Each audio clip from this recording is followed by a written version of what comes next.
So folks, on your table, you've got copies of the latest issue of the Space Coast Tourism Journal.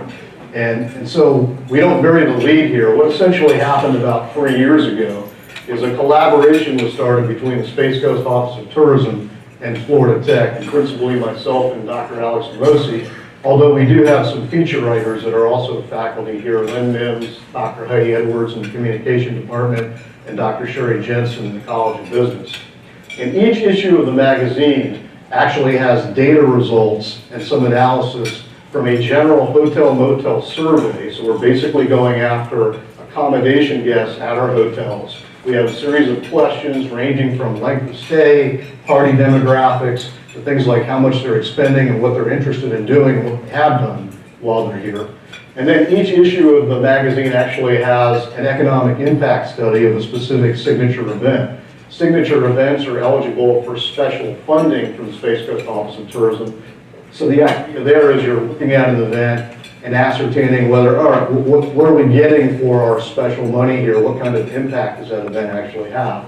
And then we do a feature piece on something tourism related. For example, in this issue, Lynn Mims has an article on Brevard Zoo at 25. It's their silver anniversary this year. So each of those three component parts are part of the magazine. And the conceptual idea was to really talk about the empirics and business of tourism, while at the same time really extolling the virtues of tourism in the area. So I like to use the line, there used to be a Seinfeld episode years and years ago about the coffee table book about coffee tables. Here you've got basically a magazine that's about the business of tourism, but you're really extolling the virtues of tourism at the same time. These complimentary articles are for you here, so they're not just displays. Please take an issue. As you read through it, you'll actually see what I'm talking about. It's layered with graphics, layered with figures and pictures, as well as also other ancillary items, like we have Dr. DeFries from the Indian River Lagoon Estuary Program do a continual update on what's going on there. Both the marketing director and research director who are sitting at this table, Deb Webster, and prior to that, Tiffany Minton, and now Charity, I forgot your last name, Stewart, okay, write their little profiles and their pitches in their dedicated page as well. So in any event, what I'm giving you is the background. Now I'd like to really sort of talk about three different layers here. I want to first talk about some of the economics and data related to tourism in the area, which I always find interesting. And while it's not directly in the magazine issue to issue, I feel like when you're doing a study, you need to understand holistically what's going on in order to write your smaller piece. What I mean by that is the director who actually established this relationship with us, Eric Garvey, would tell me the story about commissioning a study years ago, and the group came up with an economic impact for tourism in the area. And then when we actually looked at that impact and figured out what the bed tax collections would be from it, it was probably 4 times bigger than what the actual bed tax collections are. I think you need to ingrain yourself into what the actual data is to make sure that your results can at least partially corroborate it. Can you still hear me okay? It feels like my voice is going in and out. All right. Now I think the usual spiel of this is that you guys wait till the very end to ask questions if you want to. There are a lot of pictures here. So I would suggest to you, if you have a question when you see a data graphic, you should ask it, because if you're like me, you're going to forget it 5 minutes later. So don't be bashful. If it feels like we're losing too much time, at some point I'll just say I've got to keep going. All right, so Brevard's economic snapshot. 2 screens to see up here. I don't know that many people really understand holistically what the Space Coast economy looks like and what the different areas are. But for example, I've got the latest data that we have, which is year 2017. It comes from the Bureau of Economic Analysis. The data point of just under $20 billion is based on 2009 dollars. So if you were updating that to 2019 dollars, essentially a $25 billion economy. Okay, but by sector, by area, and some of them I've consolidated. I think if you would ask most people how big is construction in the area, they certainly wouldn't tell you 4.5%. But as much damage as the construction industry did to our economy, essentially if that's the level, it's 4.5%. Notice up there really isn't a tourism sector, is there?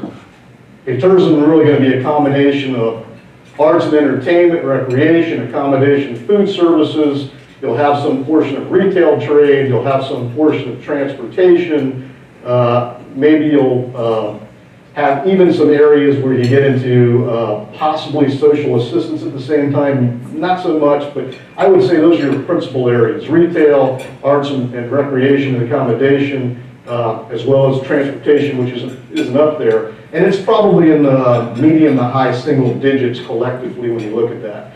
Manufacturing, however, in Brevard County is about 23% of the economy. You know what the manufacturing figure for the state of Florida overall is? 7. It's about 5%. Okay? And that really, we've got a couple people in the room here from the Space Center here that principally is because of the activity that goes on at the Space Center. Okay? On the other hand, when you look at areas like fire, rental, and leasing, so fire for you finance people, finance, insurance, real estate, rental, and leasing, for the state of Florida, it's probably 20% of the economy. For Brevard County, it's a little under 10%. All right, so think about that and orient yourself as we go to the next slide. We're going to leave GDP and we're going to go into employment by sector. So I went back as far as the payroll data takes me, and that goes all the way back to the year 1990. In red, you've got manufacturing, and in blue, you've got leisure and hospitality, which is probably the closest proxy we'll have for tourism. Okay? Leisure and hospitality looks really straightforward to me. A long secular trend upward. You can, in fact, if I can do this, I can show this right here. You can certainly see the bubble and the crashing right here, and the Great Recession in the United States, that portion of the blue, and then moving that upward, and we probably got 60% more jobs than we had 30 years ago in that sector.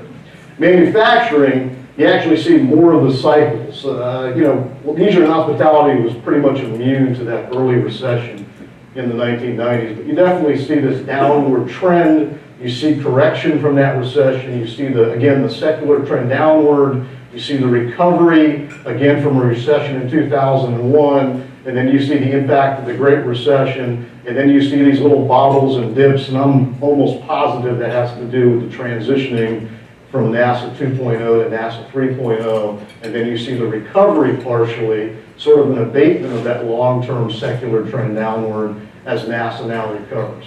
Okay, but as we're sitting here today, there are now more jobs in leisure and hospitality than there are in manufacturing. But how different does that look when you translate that into labor dollars versus? You're right. I mean, the value added is much higher in manufacturing. That's one of the issues in manufacturing, and that's why the secular trend is downward. You get these productivity improvements and new technologies in manufacturing, and you just don't need the same number of workers. We also had a big layoff with the shuttle program shuttering back in the 2010, 2011 range. Right. And I think what I'm saying here is you can see sort of the correction you're getting now. This will not go on forever, however, and I suspect long-term manufacturing is just going to face that technological improvement issue that comes up. Now this gets a little bit more transparent when I do this as a percent of the labor force. So if I look at these sectors as a percent of all payroll jobs, what I love about leisure and hospitality is the other economists in the room, Dr. Ramosi will know, we talk about counter-cyclical trends right here. You definitely see leisure and hospitality as a percent of the labor force sort of going up as we go into recessions, and then as we get recovery, declines. And then as we go into recession, goes up again. And then certainly you see this big time with the Great Recession. It almost appears to be a little bit more resilient than you see in other sectors, which have more of an adjustment to them. And certainly here you can see this long secular decline that I'm talking about in manufacturing. As you recall at NASA, Terry, I think there was a couple of bobbles there where you were going to get one last shuttle mission, there was a delay, and then it was prolonged a little bit, but then you basically had to do the transitioning, and you see the effects of the transitioning really in the last couple of years. It's really taken hold.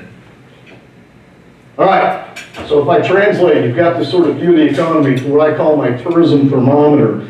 Very early on, I identified one data point that I like to look at the most. I know when I talk to the tourism people, they're all going to be about RevPAR and ADR and things like that. I'm all about the bed tax. At the end of the day is what's the collections you're getting. Because at the end of the day, that gets involved in all the things that are associated with RevPAR right here. So, this bed tax doesn't go, first of all, you guys understand that bed tax is basically when somebody stays in a hotel room and their head's in the bed, they're basically at this point paying a 5% tax on the value of their stay. I don't know if you knew that, but that's been in existence actually since 1987. But when it started, it wasn't 5%. When it started, it was actually 2%. So when you look at the graphic, each of the red areas are what I call swing times, where the tax is going up from 2 to 3, 3 to 4, and 4 to 5. The last time it went up goes back to fiscal year 2005. So I really call the era after fiscal year 2005 sort of the modern era of this data. You've got pretty good assessment of looking back in time because the tax rate hasn't really changed. Now, when a layperson is looking at a graph like this, sometimes they get caught at just looking at the trajectory upward and they're like, well, what's the big deal about this right here, this area right here? It's sort of like me when I'm looking at my class and I'm talking about the Great Depression, or I'm doing a talk on things that are related to construction and real estate, and I talk about this era in Brevard County as well with the compression in prices. You also see the same thing with tourism data. I doubt we're ever going to see anything like this ever again. So this is basically a 7-year period where the amount of the collection goes up by about 3.5%. Not 3.5% per year, 3.5% over a 7-year period of time. Here you can see an era where you're basically getting almost a doubling. And certainly since the recovery in tourism, when you get to fiscal year 13, from here to what I expect to happen by fiscal year 20, you'll probably have a 7-year period of time where the bed tax collection actually doubles. Okay? So I think this should be the centerpiece of how you evaluate the health of the industry. And if you look at it this way, these have been a really good couple of years, 3 or 4 or 5 years here. Let's take a look at it from a percentage basis, and I think this slide is going to strictly look at what I call the modern era right here. So you can see as we're going into the financial crisis, we have these negative growth rates, we have one decent year, but pretty much these are all pretty crappy. These aren't adjusted for inflation.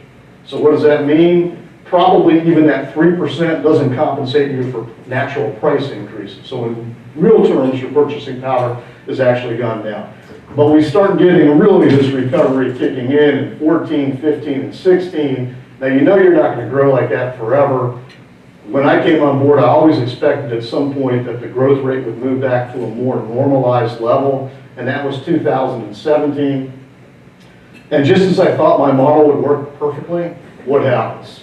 2018 comes along and you get this sugar high, but there's actually a reason for it. And the reason for it is, I can't remember its name, but whatever the hurricane was that came out in September of 17, Hurricane Irma, we didn't get hit so hard, but it deferred a lot of traffic to Brevard County, and we actually got a lot of FEMA money because people were staying here. So it artificially created this higher baseline. And then when you do year-over-year comparisons, you're like, oh, 19 stinks again. Well, no, it really didn't. 19 is really unfairly treated because of that sugar high you actually had in 18. The truth of the matter is between 17 and 19, we've probably grown by something like 18%. Normally it would have done probably 8.5%, 9% per year, but you got that sugar high early because of the hurricane. Just like I think you were penalized in the last month because of the last hurricane that went through that impacted the collections that came in for September. I thought I'd give you this idea of 7-year cycles, right? So I went back as far as I could and said, all right, here's 7 years of data. What was the growth rate over those 7 years? And I've tracked that every year that we can go up to. And so you see very early on in the process, as the taxes first started, then goes up from 2 to 3, 3 to 4, you're getting these pretty high growth rates over a 7-year cycle. But you can certainly see the point that I'm talking about right here, which I think is never going to happen again. A 7-year growth cycle from the year 2006 to 13, essentially 3.7% overall for that period. We are now moving upward and onward with each year. And if we have a reasonably decent year next year, and we're dumping this low number, I wonder if we're actually going to break 100% as a 7-year cycle when this data comes in for 2020. Okay, so I definitely feel like we're in the most optimistic phase that we've been in a while, and things are looking good, and this is a very good indicator of activity. But as my colleague always tells me over here, when you aggregate things, sometimes it masks underlying trends that are going on within the community. So let's actually talk about some of those.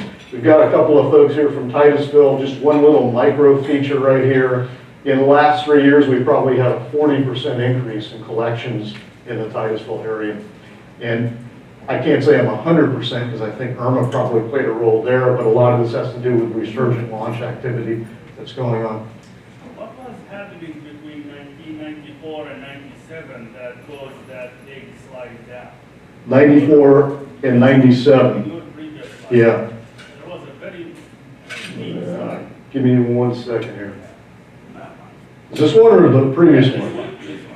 Well, remember, you're talking about growth periods and you're also talking about the implementation of taxes coming in too. So by definition, you're going to get a much higher growth rate. And if your tax goes up from 2% to 3%, assuming the tax incidence is what I think it is, which is that most people aren't even aware of what the hell the tax is when they book their room, pretty much that's going to be an increase in the rate.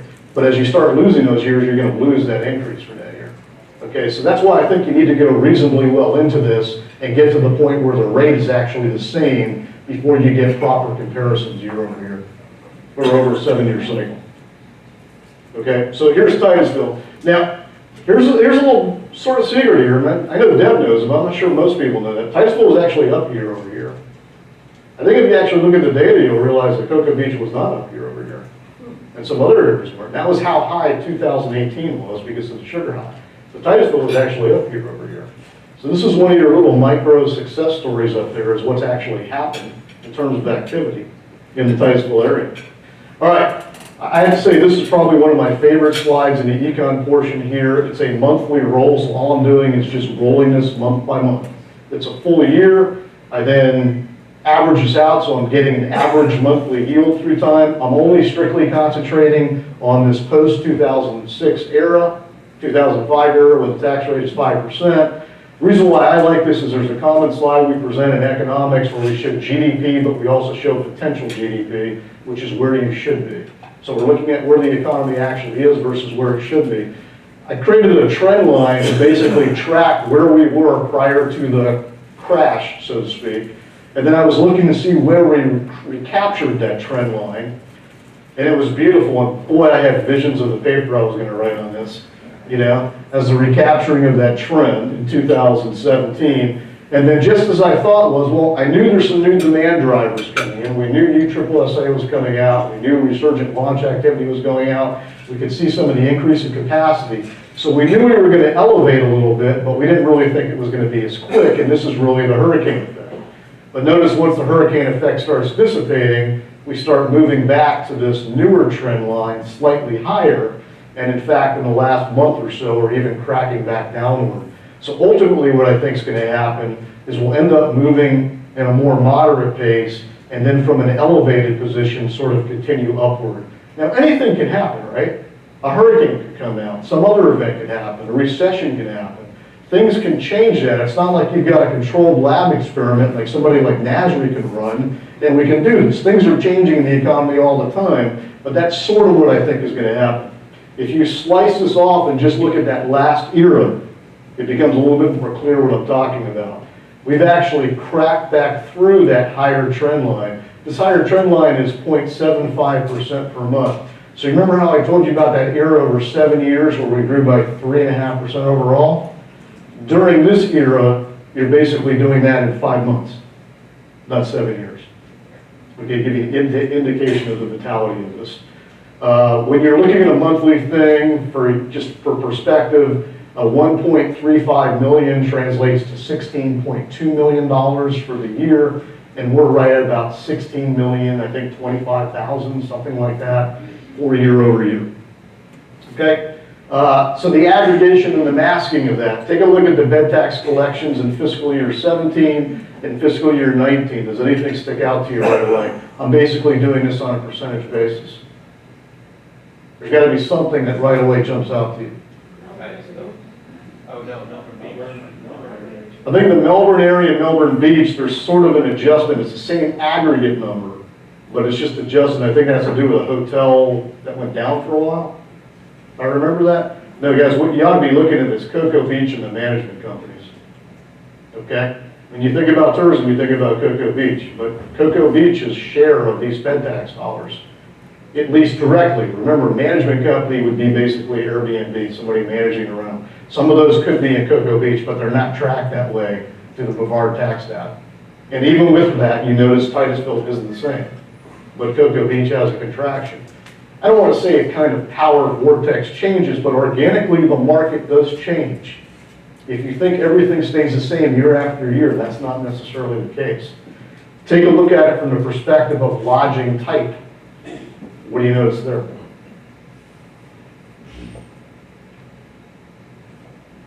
Once again, the management company is the same. They don't track it any other way. It's not by locale, it's by management company. But you definitely see the hotel motel down from 78.2 to 75%. This becomes interesting for us because, we're going to grab samples from people, and at some point you want to corroborate, like our sample, does it have a certain percentage coming from hotel motels, or are we underreporting that segment, and do we have to do some adjustment, or what Alex would tell you about reweighting some of the things. John, do you have a question? Yeah, just wondering if you looked at the accommodation capacity and where hotels have been built, and there's more capacity now perhaps in Melbourne, and that's driving some of the... Well, there definitely is more capacity, but I think they're building other capacity on pretty much all areas of the county. I mean, I remember I hadn't been up in the central part of the county by the government building for about a year, and I drove up there one day, and I'm like, when did this happen? And I think there's 2 or 3 hotels that are right around the corner from where the government center is. So, and that's probably going to pick up a lot of traffic from USSSA. All right, here you go. Fiscal year 2017 to fiscal year 2019, just raw collections. We probably had an increase in those 2 years of about 2.4 million. Notice that almost $1 million of it, maybe 800,000, 900,000 is coming from management company off a very small base, and about 1.4 million is coming from hotel motel. So the impact of this management company, which was them now collecting, I believe, the bed tax dollars, right? This didn't happen. And I think let's be blunt, I suspect this probably moved some activity from being unreported that was going on to now being reported. So at some point that will fade out of the system. You'll probably get as much reporting as you're going to get, and you're not going to get as much of an increase coming from that. We don't know enough about that. I think you've looked into this, Deborah, in the past, and it's very tough to ask people surveys about things they're doing that are illegal, right? And they're not going to tell you, yeah, I'm not reporting this. So. All right, so let's get to the magazine. How am I doing with time, by the way? Anybody? Okay. So Alex does the hotel and motel survey analysis. In each issue now, he gives an appendix with about 10 or 12 generic slides that are presented all the time, and then he does some segmentation. So some of the segmentation will be in this issue. He's actually looking at by zip code. In one issue, I think he broke it up from the tourists that are in household incomes over 75,000 versus under 75,000. I think in one issue you did something, people indicated that they had come back here more than once or twice in a 1-year period of time versus people that come back once or twice over a 24-month period of time. So that's the added flavor he puts in each issue. I do a signature event, so my event is for this issue is the Space Coast Birding and Wildlife Festival, which is an ecotourism event of immense renown. And in this issue, it's Brevard Zoo at 25, and that was offered by Lynn Mims, sitting here in the front row. I'm sorry, Lynn, I'm not going to go through your article. They're going to have to read it, okay, which is good. It's good for you. So, Birding and Wildlife Festival, I'll pick up the pace a little bit. Some of the things we're going to look at is a demographic profile of the people that actually go to the event. You've got an age distribution, and I hope you won't be surprised about them, but ecotourists tend to be much older. Okay? In fact, I would say older, richer, wiser, or older, richer, more educated. Usually they're more affluent. I've done events. Now, we didn't ask this question because we tend to get more to the bare bones of it, but in previous years I've done an analysis of that. And the percentage of people that are in households above 100,000 could be upwards of 35%, which is much above the general population. The number of PhDs that go to an event like that is usually upwards of 25 or 30%. Again, that's not reflective of the general population. It tends to be I wouldn't say female dominated, but female majority event. Usual years it's somewhere around 60% female, 40% male. Zip code distribution. One of the cool things about doing this is I love corroborating data to hard known facts. she gets attendees, they have to register for this event. This is not an open access event. And so she'll know what the zip codes are. So when she tells me that she's got basically 73, 74% from out of Brevard County, and I'm doing an analysis of the sample we get, and I'm at 26.9%, you know, knock on wood, I like our sample at that point in time. Other Florida counties, about 30%, and she's drawing somewhere about 43, 44% from outside of the state of Florida. Yes, it's excellent. They usually stay in overnight accommodations, principally the overnighters. Their length of stay is typically long. So while you don't get a huge number, just go out again. Well, you don't get a huge number, you do get them there for 4 or 5 days, and they typically spend a heck of a lot of money while they're here. We asked them how many times they've previously participated in the event. She had, I keep on saying she because I think of Laura Lee and I lump her with the event. Laura Lee Thompson is basically the architect of the event, but it's actually managed now by Barb Eager, I believe, correct? They have the advantage at this point in time where they pretty much know they're going to have a dedicated clientele of about 50 to 55% of the people coming back each year. It's not going to be the same people each year. They probably rotate through about every 3 or 4 years, but she's really only generating about 40 to 45% first-timers on a year in and year out basis. How'd you hear about the event? Now this is slightly different, by the way, than you're going to see from the general hotel motel survey, where principally it's new media up and traditional media down, okay? Here it's still attended in prior years and word of mouth are probably the biggest things, but the next thing is the Space Coast Facebook page, Birding and Wildlife Festival, and then other bird watching magazines. The people that are in the birding community, I mean, these are pretty dedicated people. They principally know about the event at this point in time. All the magazines are doing are just updating you on what the date is. They know every year in the 3rd week of January, the event's going to be held. They know where it's going to be held. They know pretty much a lot of the talent that's going to be here at this point in time. And that's what I've got breaking down here. In terms of the overnighters, I've got in red the talent. It would be the field trip leaders, the vendors, the guides, all the expertise that's brought in there. And the overnight birders would be actual participants. And so you can see that lodging and restaurants are probably 75% of the expend. But it's pretty healthy. I mean, we're talking about $665 per person, not per party, this is per person. Okay? For the overnight others, which are the talent, and about $575 for the overnight birders. And I have to tell you, just as a preface, this number is biased downward. So when you get numbers in the newspaper, like I believe the other day they presented something on port of call visitors that came in and what they spend. When the frame of reference is the port of call visitor, they're going to look and see exactly how much that visitor spent.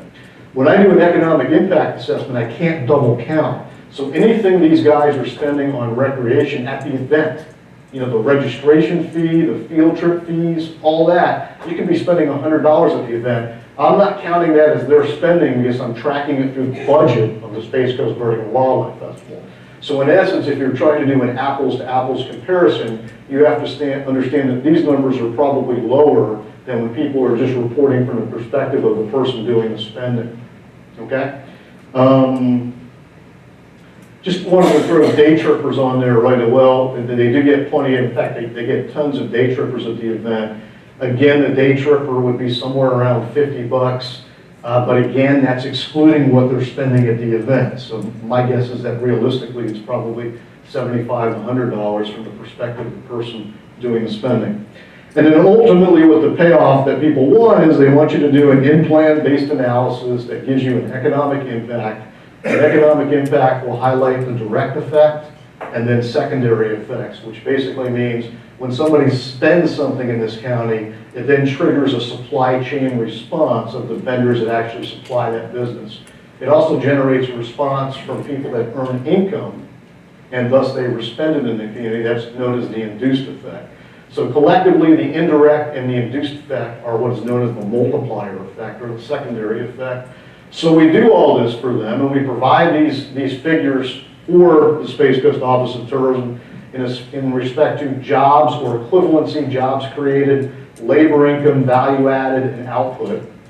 Real quickly, if you don't know the difference, because output is just going to be sales, okay? Value added is probably what economists concentrate on most. It's really the income that's generated, not labor income, but all income generated. There's a guy that was a pretty good speaker that came here a couple weeks ago named Tom Folliard. And he had this great example of what he spent for a car. He's basically the ex-CEO of CarMax, correct? And he would tell you what he buys the car at, and then what he would sell the car at. And then the margin in between would be all the prep work they do, which generates labor increase for people working in, and then a profit margin. That differential between what he buys at and what he sells at, that's your value added. That's the income creation for it.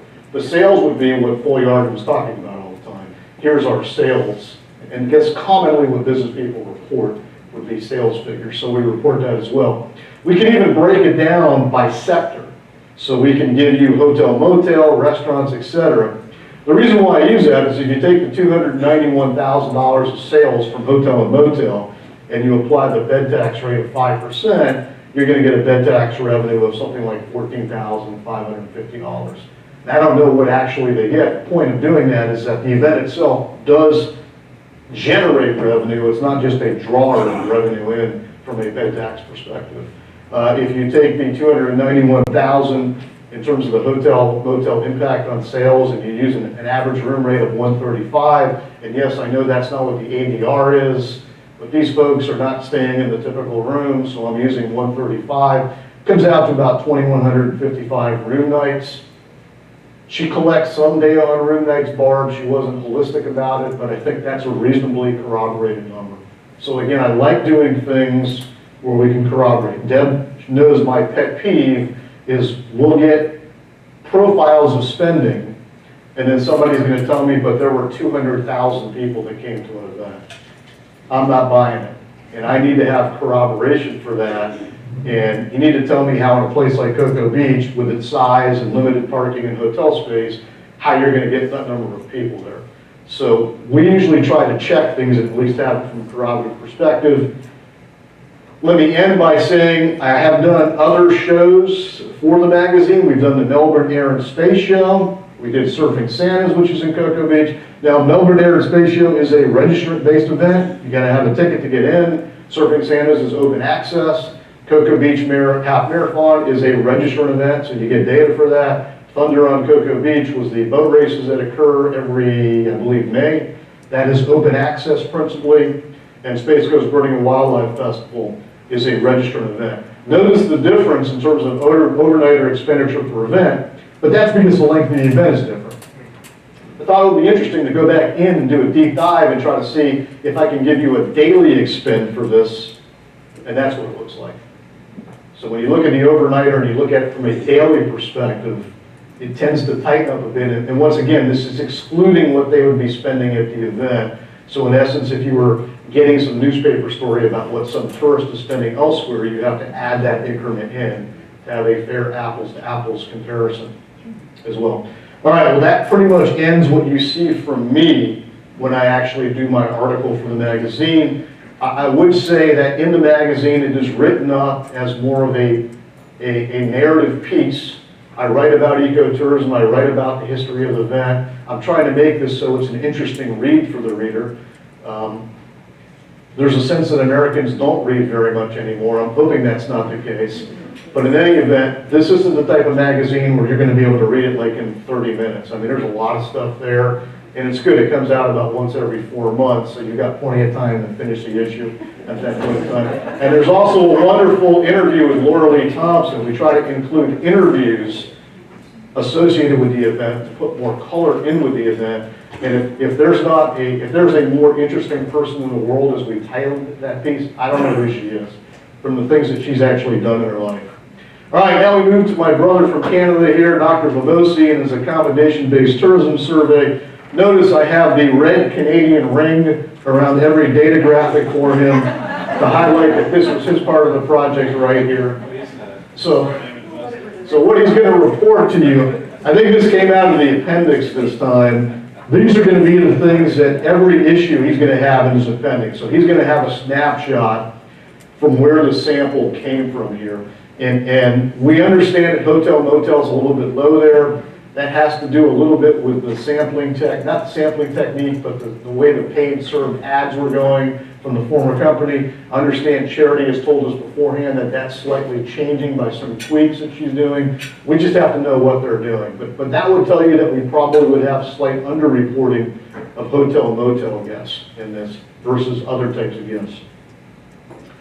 Here's some of their party characteristics. We break it up for overall, non-cruise and cruise, hotel, motel versus other types of lodging. You know, we give you the adults, we give the party size. You can conclude that the difference is actually kids, the actual rooms they procure. So most people don't, on average, just rent one room per night. You know, most of you get to the size, you know, where your kids get to a certain age and it's like, no, we don't want them in a room anymore. And they're gonna get a second room at that point. The number of nights stayed, again, if you underreport hotel, motel guests, that's probably gonna be a slightly higher number than what the overall average should be. Room nights, again, and then people nights. Your party times how many nights are actually there. And we can give you some segmentation based on these characteristics. We report that in the appendix for each issue. For some of you that come from different areas of the industry, we'll actually break this down on asking them, what was your principal reason why you came here? So the frame of reference is you have to be a hotel motel guest. Okay, then we then ask them, what was your trip motivation? Vacation, holiday, visiting family and friends, obviously the principal ones, but notice, you know, ways down the page there, you're starting to see the intensity with Rocket Launch down there. I'm still desirous of the cruise people under the cruise category that are basically here on business at 1.1%. I think Florida Tech should actually start instituting that as a policy as well at this point in time. Public event, show, or festival, so you can see a little bit of the traffic that you could possibly conclude might be arts and recreational related as well. You do have people that are here for job interviews. You do have people that come here regularly on business. And there are some people that stop in Brevard County because it's a convenient place to stop along the road. Tourist household income. Anybody know the median household income in the United States right now for 2018? $63,000 for the U.S., but for Brevard County, we only have 17. We'll get the 18 data at the end of this month. It'll probably be 55 or 56. You're basically at the, where's my cursor right here? So this puts you right here at the 40th percentile right here. So it's certainly a more affluent population than the overall average.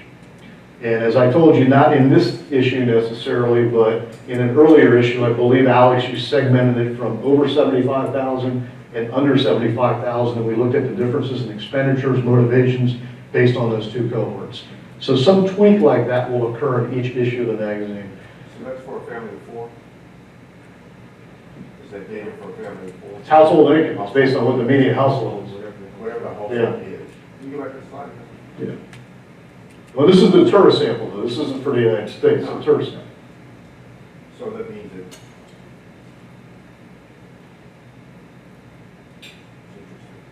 It's interesting to me that the majority of the population that has less income is the majority of the people that are visiting here. You get that? I'm thinking you said that backwards. Well, if you mean people under, income under 100,000, then that could be Yes. true. Right. People under $100,000 is the majority of the people that are visiting here. Well, in terms of the trip, yeah. So you're asking about, you know, what is the amenity of Brevard County and how do you compare it to, say, you know, not to brag, but I'm going to New York this weekend, right? So we're going to 2 or 3 shows. So the intensity of the revenue extraction on a daily basis is going to be a heck of a lot higher in New York City than it's going to be in Brevard County. But this necessarily, what we're concerned about is what is our market? You know, what's the school we have, not the school that we're thinking we're going to have 15 years from now, or what the market is right now. Average trip expenditure by market segment. Alex is breaking this down overall, non-cruise, cruise, hotel, motel versus other lodging. Other lodging typically has longer stays and they're staying in condos and vacation rentals. So we would think that that was going to happen as well. But that shows you the critical importance of not over-representing any one segment or under-representing any one segment. We asked people what they did while they're here. Many of you represent some of these areas. It's not going to be any great surprise that beach activities is the #1 response. So we're going to ask them not only what you did, but then were you happy with what you did. But I think before you ask whether you're happy with what you did, we want to know what the intensity is of people doing particular activities.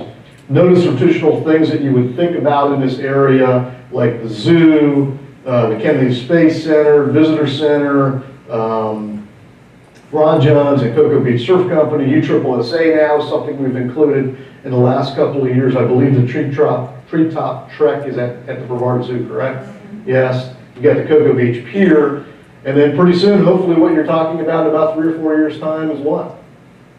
The aquarium up there. So you have a point critical mass where maybe somebody's getting off a boat, port of call visitor, and you can do a cycle and go to an aquarium, Cocoa Beach Surf Company, the pier, and there's sort of enough stuff to really kickstart traffic, you know, like you see in the larger cities where you're just cycling buses. Now, I'm not an entrepreneur, but I can read a map, and I'm pretty sure somebody's going to be looking at doing that if that actually goes on. Maybe even Keith, for all I know. Okay, The bicycling numbers are pretty impressive. Growth. I bet that's growth. bicycling new trails, but also things like native wildlife viewings. You know, the active participant of somebody, a tourist is participant, non-tourist is just sort of lounging on the beach here. That's certainly an aspect of the market. And you know, I don't know if there's any great shakes about this. All the satisfaction levels are relatively high. They're all above 4. I don't know that they've transitioned very much through the time, but generally people have been satisfied. The visitor complex obviously has a very high, and that's, you know, space was always hot, but it's obviously going to pop again at some point, you know. When we start getting closer to getting back to the moon, and then the next things, everybody's going to be coming down there for that. What marketing did they see? Remember I alluded to with the Space Coast Virgo Live Festival, you were seeing word of mouth versus I've been there before. When you're talking about the general accommodation stay, you can see the prevalence of social media, but billboards are way up there as well. Maybe you ought to have a separate category for billboards versus Ron John's. You know, we would have to be directed on that because, right, we can't do special attention to any one company, or that is like, you know, cause for civil war. So that is some of the limitations you do have sometimes. And then segmentation, what Alex did on this issue, this was the zip code issue, correct? So we actually took zip codes and we broke up our sample into geographic areas by percent. So I think what we placed was the percent of the actual population in blue, and then the percentage of tourism in green. So one of the interesting things for me about this graphic is the Midwest. It has about 21% of the country's population, but in our sample it was about 26% of the actual tourism traffic. In individual states, like I think the collection of Ohio, Michigan, and Indiana is something like 8.5% of the country's population, but 13% of the sample. So in terms of those little nuggets where we draw people and what these micro markets are, you know, Cherry is going to be probably the lead person on things like that, and that's where her area of expertise is, but this is what's showing up in the data. Obviously, we should be Florida-based, so we're going to overrepresent in Florida, and we would probably underrepresent in the West. We always tend to think of people coming from the Northeast, but the Northeast is right on balance. It really is the Midwest that sort of sticks out. The South, excluding Florida, notice, in fact, if we even took Georgia out of that, I think it would be even worse than that number right there. I think what you did next, Alex, is you took Florida out, and we broke up just the Florida market to see where people are coming from Florida, or at least filling out the survey. And to me, it was just sort of general areas that I'm familiar with. So greater Tampa is not just Tampa, but the bubble around it. South Florida is basically, you know, Palm Beach, Broward, Miami-Dade, greater Jacksonville, Central Florida, Space Coast. What does that mean? Yeah, there are people from the Space Coast that stay in Space Coast hotels. Panhandle, Treasure Coast, Southwest Florida. Treasure Coast, I guess, is like Indian River and St. Lucie, I believe. Southwest Florida would be going down towards Naples and Fort Myers, and then the Gainesville area. What we, you know, our suspicion was that we had an underreport of the Central Florida drive traffic because there was a metric or blockage that 321 was putting on where they were only serving the ads to people that were beyond a certain distance from our border. And we thought that blockage may actually be impacting some of the drive traffic. And if it's doing that, notice that when we segment this by transportation mode, it should make logical sense to you that the closer they are, the people are driving in, and the farther away people are, the more they're likely to fly in. Okay? But that's also going to impact things like length of stay. DR Florida is the drive traffic Florida, the drive traffic south, the drive traffic other parts of the country, and just air travel and drive travel. Now notice air travel and drive travel holistically overall, not much change, but depending on where you're driving from, your length of stay is different. And it necessarily then is going to impact how much you expend. So, you know, if you're undersampling the drive Florida traffic, you might have to do some reweighting. If you're not sure what I'm talking about, think of like in political terms, if you took a poll and you over-reported Democrats and under-reported Republicans, then your poll would give you a misleading indicator of what may actually happen when you take a vote. So you got to correct, which you included that in your, I think your overall numbers in this issue, when people read this, will include that correction, the reweighting. Will those in that last table, will those include transportation costs, especially in the airport? No, it's the money they're spending here. Just what they spend. Yep, Okay. yep. Then it makes sense that Yeah. if you drive, you'll spend more than if you fly, because you spend so much to fly. You save that flying money, and so you spend it at your. If you're doing some economizing, but a lot of this has to do with just length of stay too. Okay. When you're driving while you're here, if you're picking up those fuel purchases, but the surveys are basically asking what you're spending on the Space Coast. And we're pretty adamant about multiple times trying to explain what the Space Coast is and what the geographic area is. I don't know how perfect that's going to be, but nevertheless. So the drive Florida traffic has a higher hotel motel accommodation rate than some of the other areas. So you're probably getting more people for short weekend jaunts coming over, staying in hotels that are maybe driving over from Central Florida than you are from some of the other areas. Which should make sense, right, because of the length of time. And folks, that was all I had. The only thing I wanted to allude to was, well, really two things. I'm going to do not a similar, but probably an updated thing here in April at our Lifelong Scholar Series, which is on NASA Boulevard. But I believe at that point in time, I may have information on our next issue, which would be Falcon launch, right? We're trying to estimate what the economic impact is of just people coming in to watch a Falcon launch, and we have data for 2 of the launches. So that will be in the next issue. So by the time April 23rd comes around, I'd probably be able to talk about that information. Or would it still be prohibited at that point in time? Okay, the magazines are ready.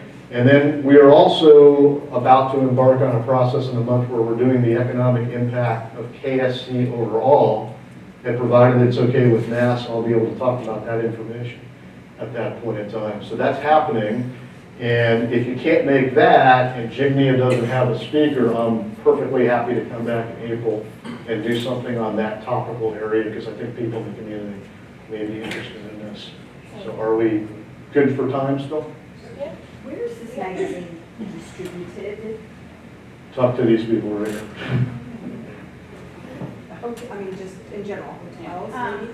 So it's primarily to any stakeholders in the community, hotels, hotel developers, realtors, anyone really who's interested in the magazine. We don't have an exact streamline of distribution, but people just call and say they want a copy.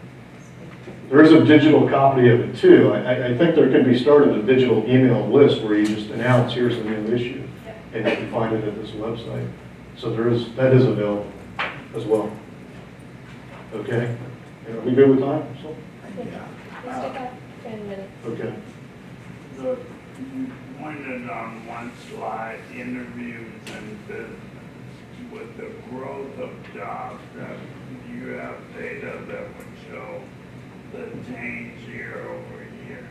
Well, it's one of the, so in terms of what Alex will do, and you think about 3 issues, 2 of the issues will be a segmentation study on one sort, but usually the 3rd issue of each year is he does a year-over-year review. So we'll compare 2017 to 2018, 2018 to 2019.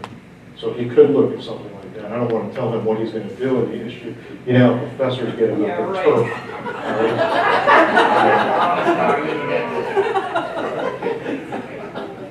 So, I mean, one thing about working on this project is, you know, with Deborah sort of being the shepherd here, where basically we say whatever we want, but then she just does what she wants. She tells us to shut up. So our egos are really in check on this, for sure. Yeah. When are you going to do an economic impact of floridatech? We actually, believe it or not, did that once back in 2000. When did NEBRA ask us to do this? Was that 2011, 2012? Somewhere around there, yeah. We did. It's a very dicey issue because the numbers am I being recorded right now? Turn it off. You still recording me? Yep. The numbers sometimes purported by anybody on campus are usually greatly divergent from what we actually come up with. And so then you're the guy coming up with a number different from what's actually being talked about, which doesn't put you in very good light. But you're the first person that gets a phone call when, you know, like somebody's trying to do a public bond offering and they want a number and you get called out of the blue. They want your number then. So I don't know when we're going to do that again. For institutions to Yeah. keep the track of their economic impact in their community. So I think Alex should tell Dr. McKay that he needs to float $20,000 or so for an economic impact study for Florida Tech, and you'd be happy to do it, right? Oh, yeah. All right, so go ahead, One John. more quick one. You mentioned NASA earlier as a driver of some of the data, at least what I think in the last year or so, you're starting to see this resurgence in launch activity. Yeah. And I think you're seeing it in KSC VC. KSC VC visitation. They are notoriously, for whatever reason, tight about releasing their numbers. I'm not sure why that is. I think you'd want to release those numbers. But I think their visitor counts have gone up. And certainly Titusville bed tax has gone up. So my question relates to commercial space. So, you know, seeing all the companies coming in up there that are not necessarily, some of them are at the Cape, launching Right. at the Cape SpaceX, but you have companies doing manufacturing and other things up there, Blue Origin, OneWeb. When you think about NASA's resurgence fueling some of this tourism and bed tax, do you include that commercial space in your mindset there as well, or is that separate? As far as commercial space or commercial activity on NASA premises, if there's something's being built by, say, Blue Origin on the spaceport, that would be included in economic impact analysis. But the ancillary commercial traffic, that would essentially get into the multiplier effect. So you don't want to double count that. Just like when you're at KSCVZ, they have sometimes tenants that are up there. But the tenants that are there may be servicing the civil service workers, and that's how their wages are being paid. So you have to be careful about your double counting on that.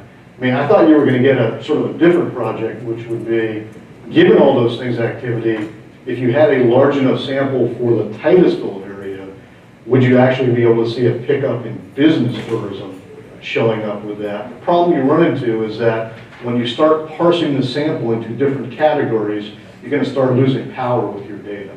You're going to start getting smaller and smaller samples at that point in time. So really, like, I think what we're doing after this is you want to go take another look at cruise traffic. We're specifically designing a survey so the prime response is, didn't you stay in a hotel in the county, from did you take a cruise? And that becomes the frame of reference, and then that's going out in the field in January. And that'll be, under this contract, that would be the last thing that we would work on. Okay. So just, if I still have a couple more minutes, 5 more minutes. I don't know if you guys can see this, but occasionally we get to the point where we think about, all right, well, what's the research article? We want to go beyond general dissemination. And the thing that Alex and I probably have argued and thought about most in our collaboration is, what do you do with locals? The general tourism person is going to tell you locals never count. It's the same money. But that's not necessarily true, guys. If an activity doesn't occur in town, a local may leave the area to go pursue that activity somewhere else. And you can bring in a mass tourism event into your town, like Lynn from London here, and the London Olympics comes down and they chase off 500,000 people that leave the city because they don't want to be around all the tourists that are there. So really the question becomes, would that have expenditure occurred absent the event? And so we had one opportunity to really come up with a simulation for this a couple of years ago with Thunder on Cocoa Beach. Because we have a couple of different groups of locals there. We have locals that are on the beach and they were just on the beach happenstance. They go to the beach all the time, but they really had no idea that the boat races were going on. And then you had locals that were actually on the beach because they knew about the event. So if I can draw your attention real quickly here. This is what we're talking about right here. Primary minus casual. The casual is somebody that's just there casually. The primary is there specifically for the event. And we're getting an additional $5 in the lodging category because there were plenty of locals that actually rented rooms for that event, generating bed tax revenue. And you can't tell me that that money would have necessarily been spent absent that event. That precludes saving and a whole bunch of things. And where it finally kicked in with Alex was when I sprung on you, if you remember correctly, last January, the idea that Karen and I were going out to Hamilton, and all of a sudden you were like, yeah, I'm doing it. That's money that left Brevard County. And he wasn't thinking about spending that money that weekend. That would have been savings. That was induced, and that was a deflected purchase at that point in time. So what my plan of attack in this article eventually is to kind of revisit the issue of what do you do with locals, and there's some proof that locals do have an impact in some circumstances. Now, I'll grant you, a lot of times this is abused. But when I write my reports, what I'll usually do is do the economic impact excluding. I'll then say if you included locals, it would be this amount, and I'll say, you, the reader, make up your mind how much you want to include of that difference. So I report it, it's there. Was it I report, you decide at this point in time? Okay, so that's basically it. Okay, so in terms of the pure research element where we go, I think we're gonna strive for an article that really, I don't say attacks, but brings in some new flesh to the argument about whether you include locals or not, which has a repercussion long beyond Brevard County. So in terms of the world that we're now existing with tenure here at Florida Tech and documenting your publications and making sure the journal's not predatory, it's got a good acceptance rate or a credible acceptance rate and so forth. All these are things that can be talked about maybe in a different presentation that somebody makes, but they're all going to be important. I know all you people from town don't know this, but the world has changed here at Florida Tech in the last year. And while documenting research has always been heightened, you would agree, Nasri, there's a different level of heightenedness at this point in time once tenure became part of the equation. And that is all I have for you folks. So thank you for coming here. Thank you for streaming us.